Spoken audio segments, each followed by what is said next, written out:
Chastity belts are all fun and games, but this actually is a pretty serious attack here. Welcome to another episode of Bourbon and Data Breaches, where we cover one of our favorite bourbons and the top 5 most interesting data breaches from this last week. I'm Steve. Mike.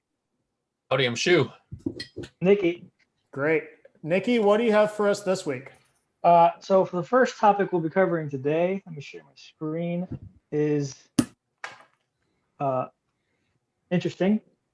Comes from Bleeping Computer. Headline reads, female escort review site data breach affects 470,000 members. It's called Escort Reviews. It's an online community, promotes female escorts and reviews of their services.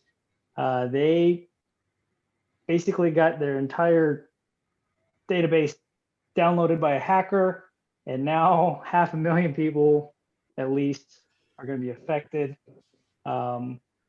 It's a hot start to our episode. What do you guys think? I hope no one used their real name. Well, this reminds me of Ashley Madison, right? Where it's like, hey, I'm going to go onto Escort Reviews. I'm going to use my real name and my corporate email address. And then I'm going to be surprised when it's leaked and it destroys my life. I'm wondering more the logistics. Like if you are with an escort and then the night is over, do they then ask you to please like, subscribe, and review? Give me a thumbs up on Escort Reviews. 5-star rating. How does that transition work? I don't know. I think they probably also offer you breath mints and then try to get you interested in crypto. But also, who builds this forum?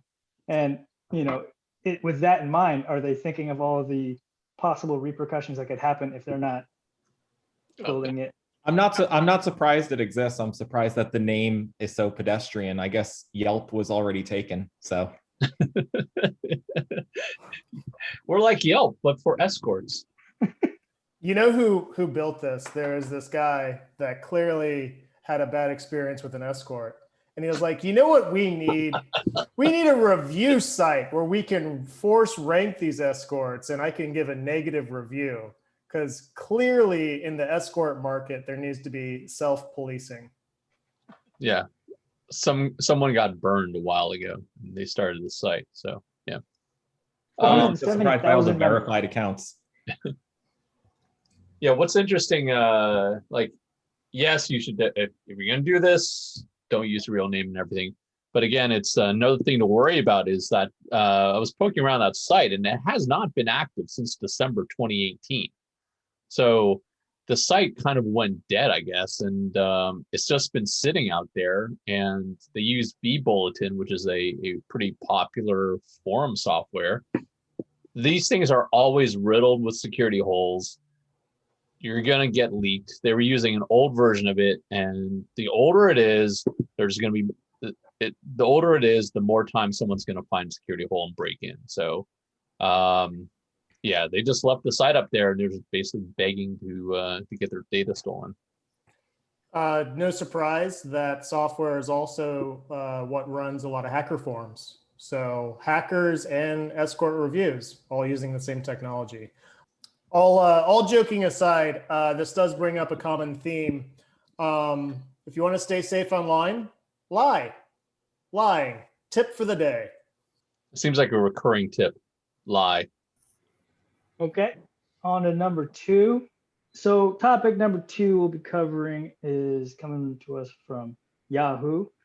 Headline reads, hacker refuses to hand police password for seized wallet with $6.5 million in Bitcoin.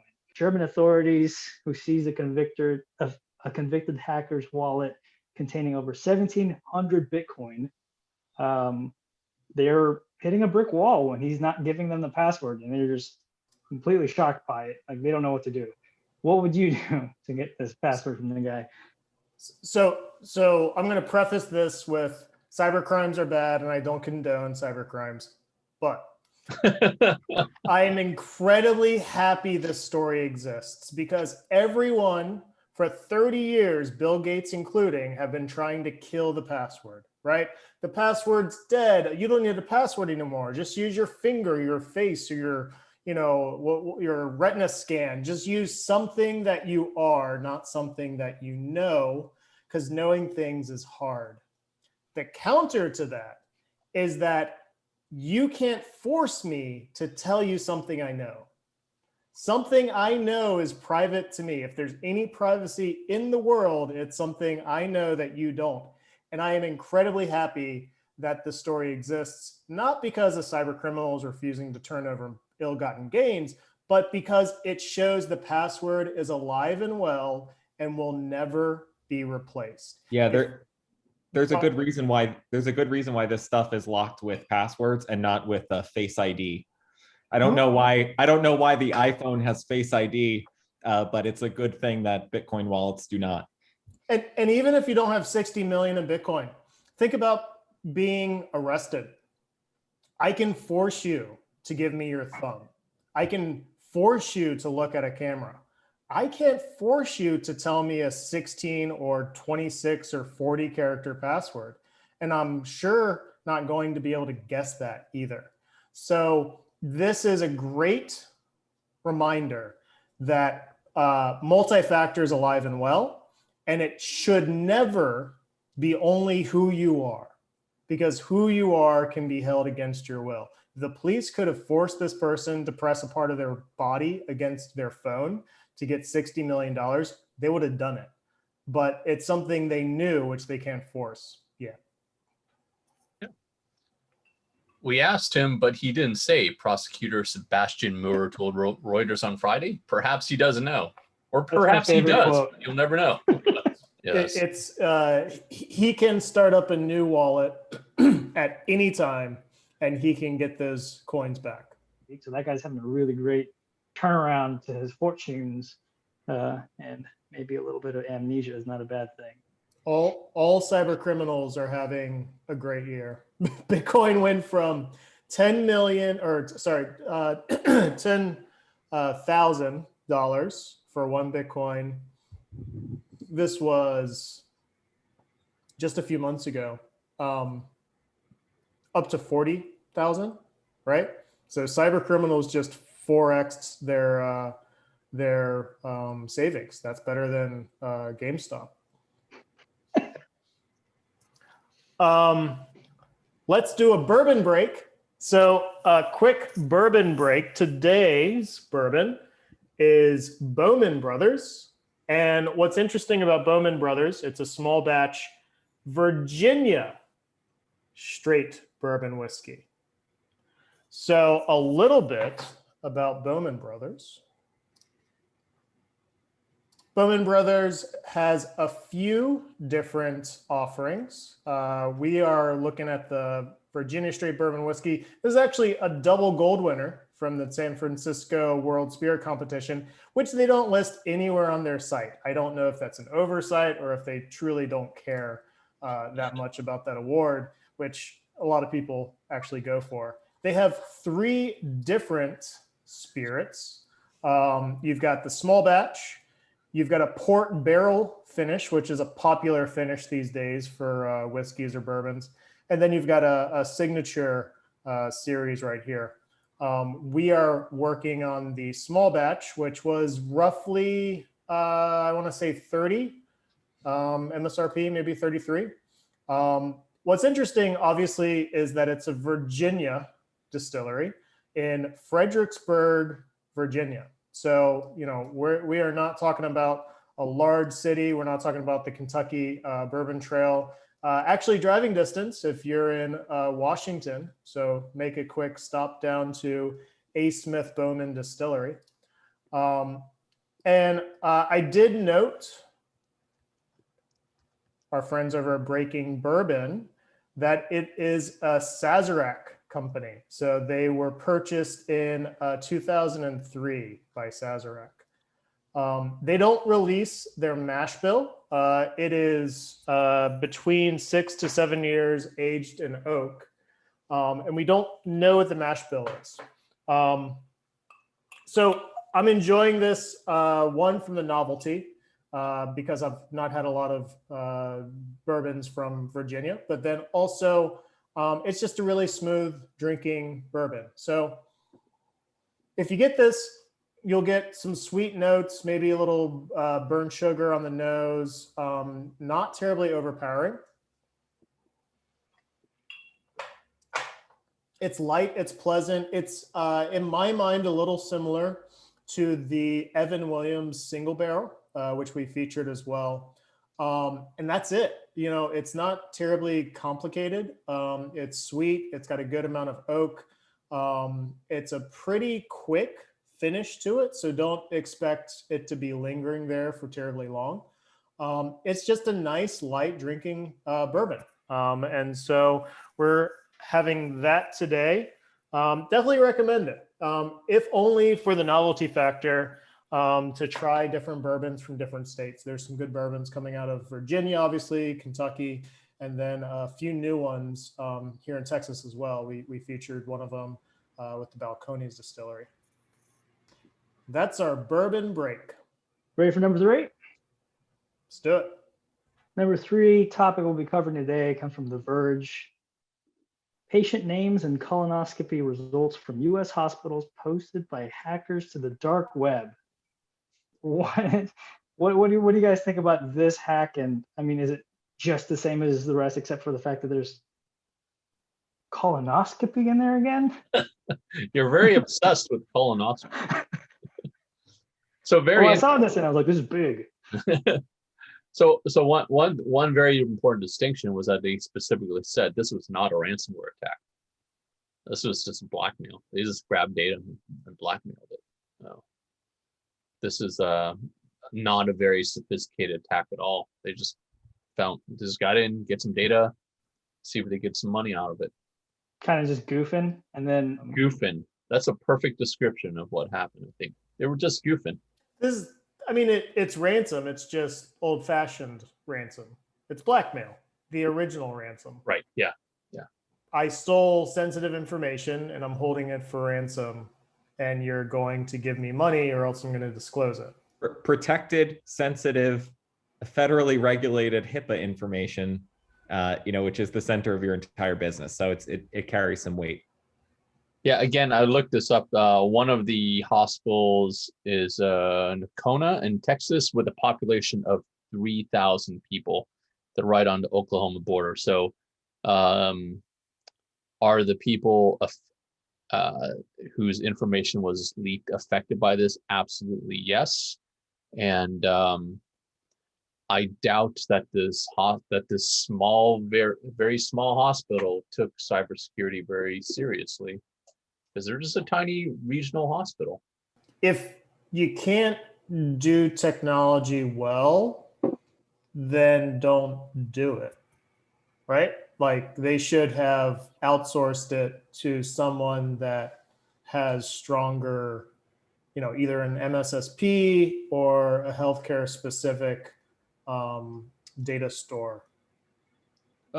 I agree with that. Ultimately, they bear the responsibility for the lost data, but it is sometimes difficult, especially with those strap teams, to get the buy-in from executives, especially for the necessary budget to do all those things. I mean, it's nobody I guarantee you is sitting around in an office saying, wow, security's hard, I guess I'm just not going to do it, which is not what you said either. But it's, everybody wants to do well, but it's ultimately seen as a cost center until they ask for the ransom. Yeah. Until something like this happens. Yeah. I mean, it's just the mindset of, I'm a small hospital, so I'm going to do anything with technology should be thrown away. I'm a small hospital, so I need to go and sign up with one of the major MSSPs so that I can operate business. I mean, we've seen a lot of attacks, but specifically attacks on hospitals have double. So this is going to be an issue that keeps popping up again, I bet. Yeah, I definitely saw that in the hacker forums. A lot of people were targeting healthcare. There were some phishing attacks that hacker posted while they were in draft form. So they were crowdsourcing feedback. They're like, hey, I'm thinking of these phishing attacks. specific to COVID. What do you guys think?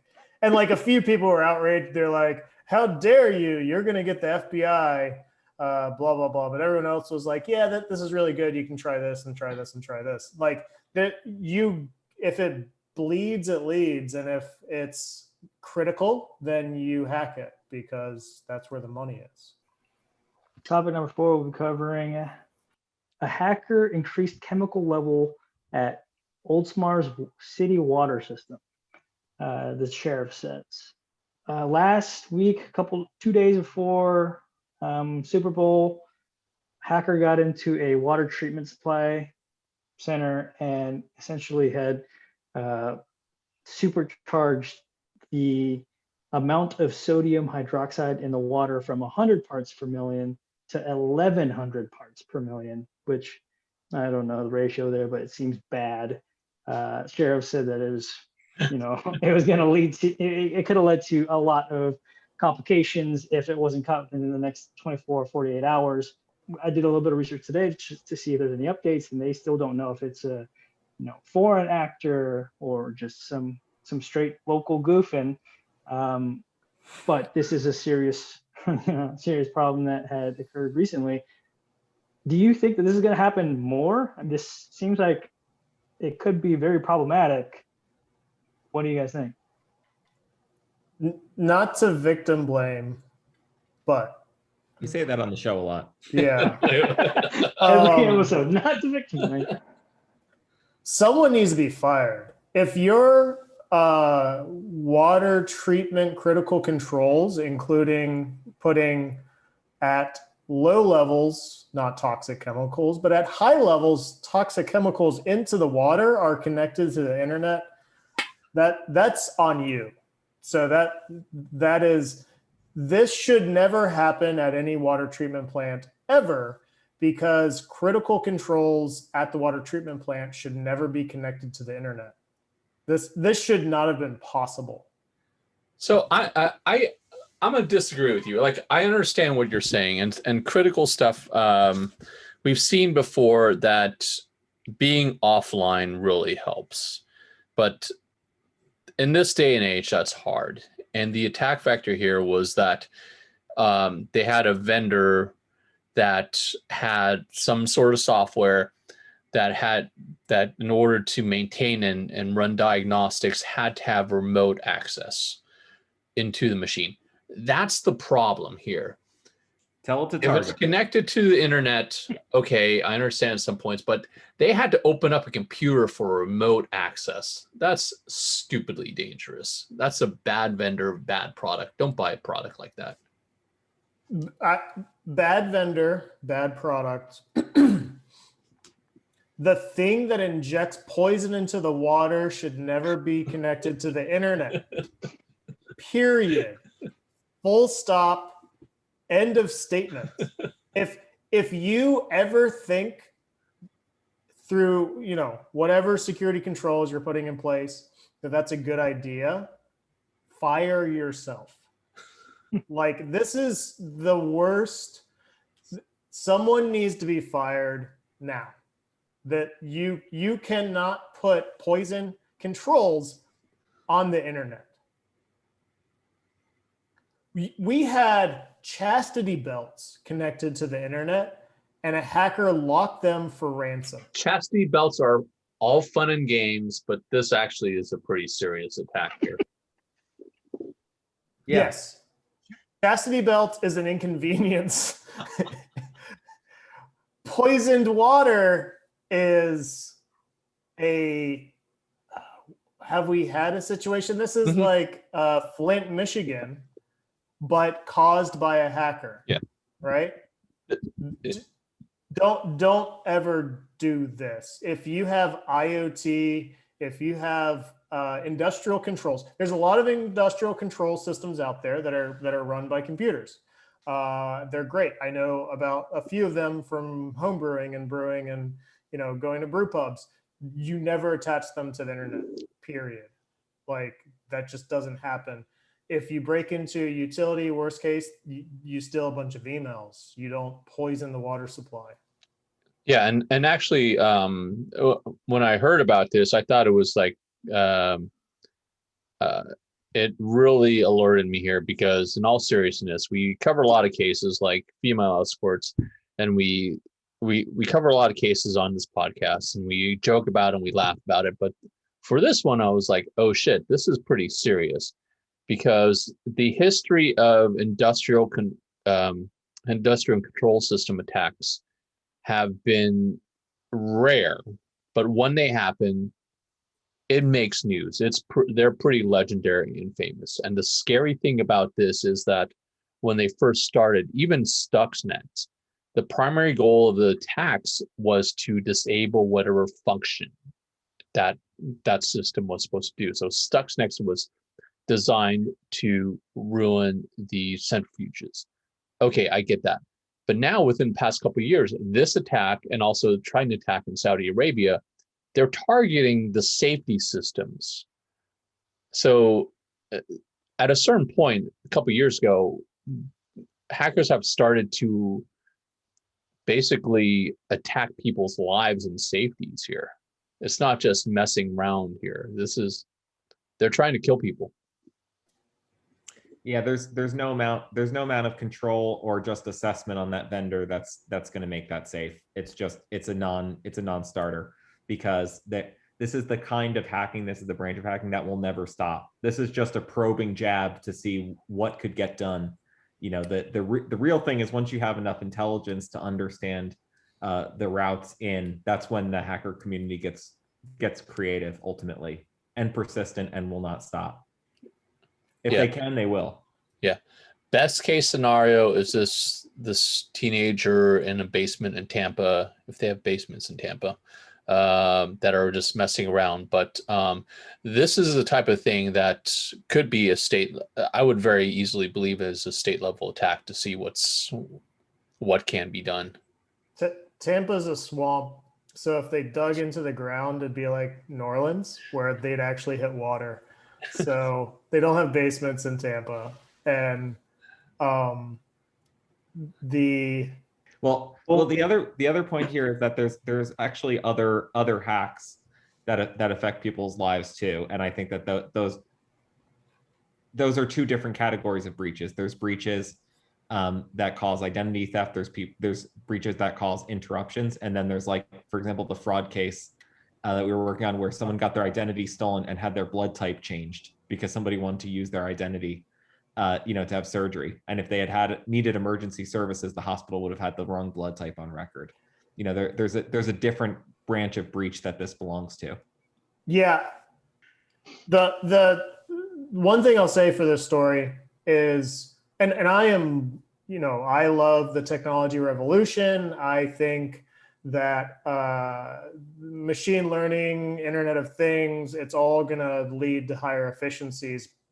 But there are some systems that should never be attached to the internet. And if they have to stay manual, if they have to stay fully offline, if they have to stay unautomated, then that's how it has to be. And I would say water treatment, which has been done for, I'm going to go with 100 years, doesn't need to be a highly automated system. You could have a fully offline, some 80s or 90s tech, Honeywell makes some great controls that never touch the internet and have great water. And so I think this is one of those situations. I wouldn't want a nuclear power plant to have its safety controls online, right? You assume every power plant has a control dashboard run by people physically there. I don't care if it's convenient to have them not physically there. You assume that there's that level of control where you have to physically be in the building and turn knobs and stuff to make the power go. On to number 5. Sitepoint discloses data breach after stolen info used in attacks. The Sitepoint web professional community has disclosed data breach after their user database was sold and eventually leaked for free on a hacker forum. This closes out today's episode simply because it's one of those situations where The victims were notified after plenty of time had passed. Looking over the article, a couple of the details, December 2020 is when a data breach broker had put the information online. They said they had 1 million user records. Bleeping Computer reached out to Sitepoint and said, hey, what do you have to say about this? And they didn't respond. January 26th, Shiny Hunters went, posted, and shared the database for learnable.com for free. And then not long after is when all the users were notified, and it was like, hey, you should probably change your password or look at your emails or be on guard because your information is out there. Did you guys look into this? What do you guys think?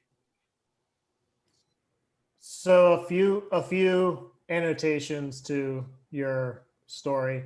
One, it's obviously raid forms.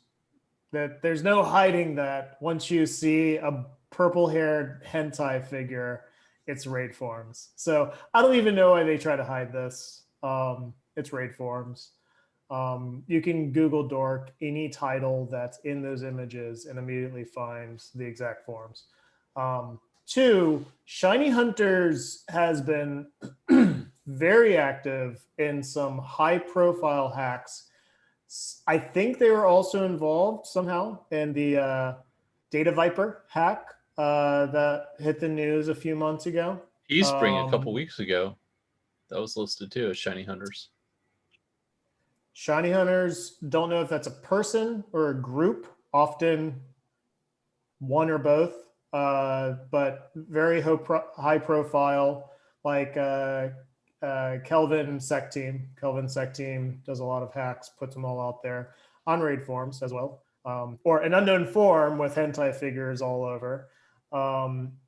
Yeah, I mean, this hack is not terribly noteworthy other than they were able to break into one vendor and get lots of different companies' data. I think the noteworthy part of this hack was how Sitepoint didn't say anything until users started to realize that their data had been released, and then they acknowledged the hack. So another example of what not to do when you're breached. Yeah, that's always bad. Silence is the second to worst thing you can do. Right. The worst thing you can do is try to downplay it, which we covered, I think, in last episode. Multiple Before. We're like, oh, it's not a episodes. big deal. Happens all the Multiple time. episodes. Yeah. A lot of companies that are willing yeah. to pay $10 million because they made like $10 billion a year prior, and they're just like, this is not a big deal. Don't worry about it.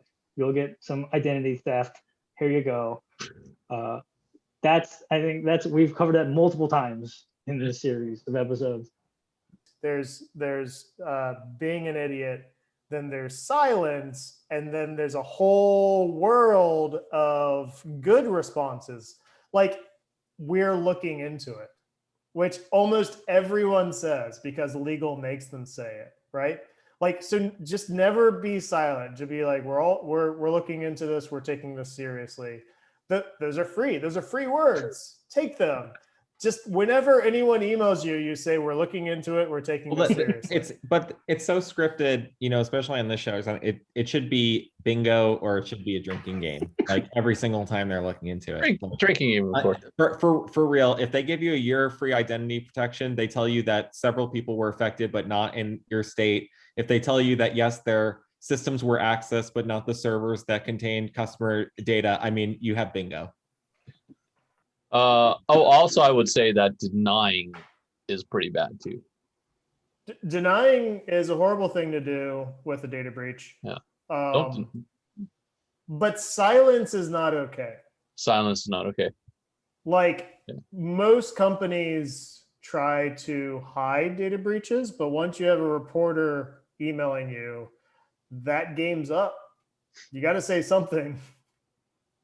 But let's just wrap up with noting that the problems are intractable and also related, right? If you're a company and you say, okay, we were breached, here's exactly what happens and who was affected, people come after your bank account, which you can't lock. If they catch the hacker, they will not give the password to the wallet. They'll do the 2 years in prison and basically make 30 million a year, to do push-ups, make friends, and access the public library. And then they'll be out on their own recognizance. So there are intractable issues as to why information flows so freely in the hacker community, and it doesn't when that information is legitimately needed by affected consumers. Well, this has been an episode of Bourbon and Breaches. If you liked what you saw today, comment, subscribe, and like us. If you didn't like what you saw today, argue with the other people in the comments section. Let's get a little feedback going here. If you have a breach that you'd like us to try or talk about, let us know. And then if you have a bourbon you'd like us to try or talk about, you can let us know as well at contact@hacknose.com. Until next time, thanks, guys. Cheers.